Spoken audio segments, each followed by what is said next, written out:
Cylindrical number जैसे ही patient को बताते हैं परेशान हो जाते हैं, मैम होता क्या है cylindrical number. For some reason एक जनरल परसेप्शन जो पब्लिक में है कि सिलिंड्रिकल नंबर कुछ बहुत खतरनाक होता है और ना तो ये उतरता है और ये बढ़ता चला जाता है और ये आंख को बिल्कुल खत्म कर देता है।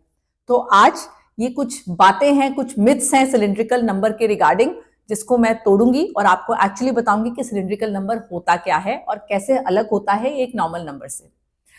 सिलिंड्रिकल नंबर एक तरह का नंबर है जो आता है because of the shape of the eyeball.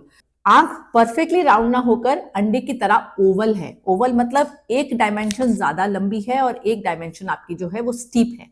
So one side is flat and one side is steep, जिसकी वजह से एक में तो नंबर नहीं होता है और एक में नंबर आ जाता है। इस वजह से चीजें आपको कभी कभी फैली फैली हाई पावर्स में या धुंधली दिख सकती हैं, एजेस शार्प नहीं दिखते हैं चीजों के। करेक्शन के लिए 0.5 तक जनरली आपको दिक्कत नहीं देता है, लेकिन उससे ऊपर में किसी किसी को स्ट्रेन या ब्लरिंग की प्रॉब्लम हो सकती है। हमें उसको करेक्ट करने के लिए वो नंबर उस पर्टिकुलर एक्सिस में ही देना पड़ता है और इसीलिए इसको सिलिंड्रिकल नंबर कहते हैं। जो दूसरा नंबर होता है वो स्फेरिकल नंबर होता है, जो आता है आंख की लंबाई की वजह से। सो ये दो पार्ट्स होते हैं प्रिस्क्रिप्शन के, एक स्फेरिकल नंबर, एक cylindrical number. Spherical number is the number जो बढ़ता चला जाता है एज के साथ साथ, क्योंकि वो आंख की लंबाई के साथ साथ आता है। उसको हम नियर साइटेड या फार साइटेड जो बोलते हैं वो उसी हिसाब से बोलते हैं। जो ये सिलिंड्रिकल नंबर होता है इसके होने को बोलते हैं एस्टिग्मैटिज्म।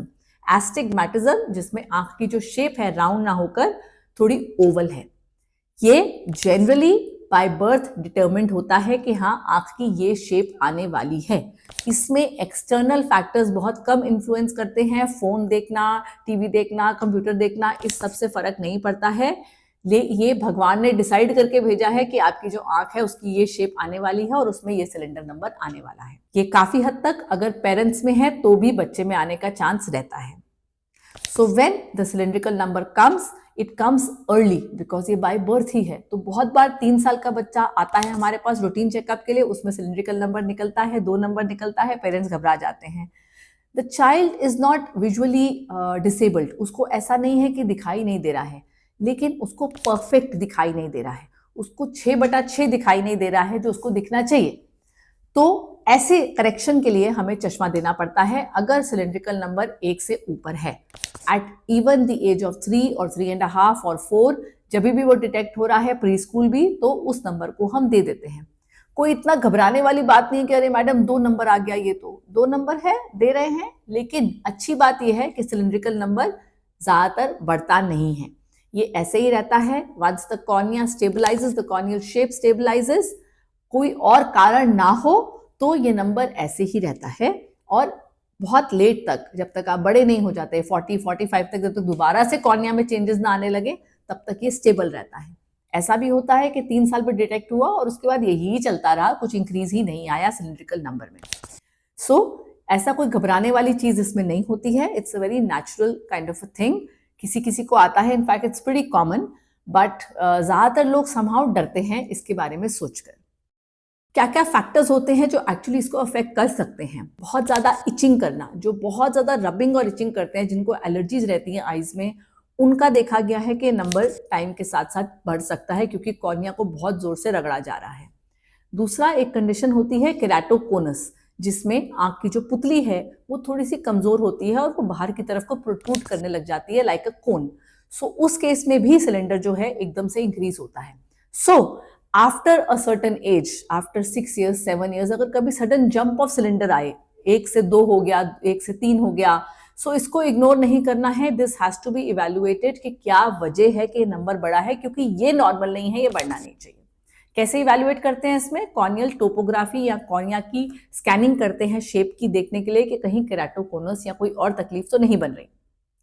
Is this corrected bye LASIK?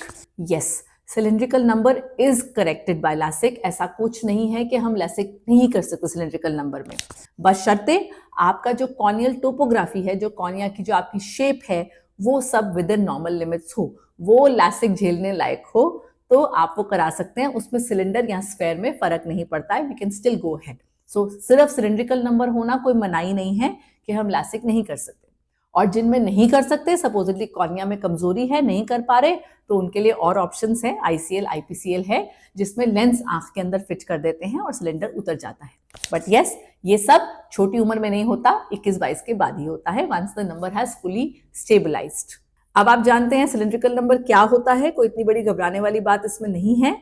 But yes, it is a kind of refractive error, जिसमें आपको, जो बच्चे को अगर है सिलेंड्रिकल नंबर, तो वो बच्चे को चश्मा पहनने की जरूरत है, खासकर अगर हायर साइड पे है, 1.25 से ऊपर है, तो बच्चे को शार्पनेस नहीं मिल रही है और इसलिए वो चश्मा पहनना जरूरी है, क्योंकि वरना बच्चे की जो दिमाग है कभी भी 6/6 रोशनी, 100% रोशनी तक नहीं पहुंच पाएगा।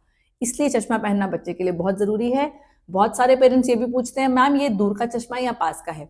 सो cylindrical number is basically at all distances, यहाँ के लिए भी चाहिए और दूरी के लिए भी चाहिए। तो सिलेंड्रिकल नंबर हर समय ही पहनना होता है, ये जरूरी होता है, तभी वो अच्छे से काम करता है। अगर आपके इस रिगार्डिंग कोई क्वेश्चंस हैं तो हमें कमेंट्स में पूछे, we will try to answer. Video को लाइक करें, चैनल को सब्सक्राइब करें।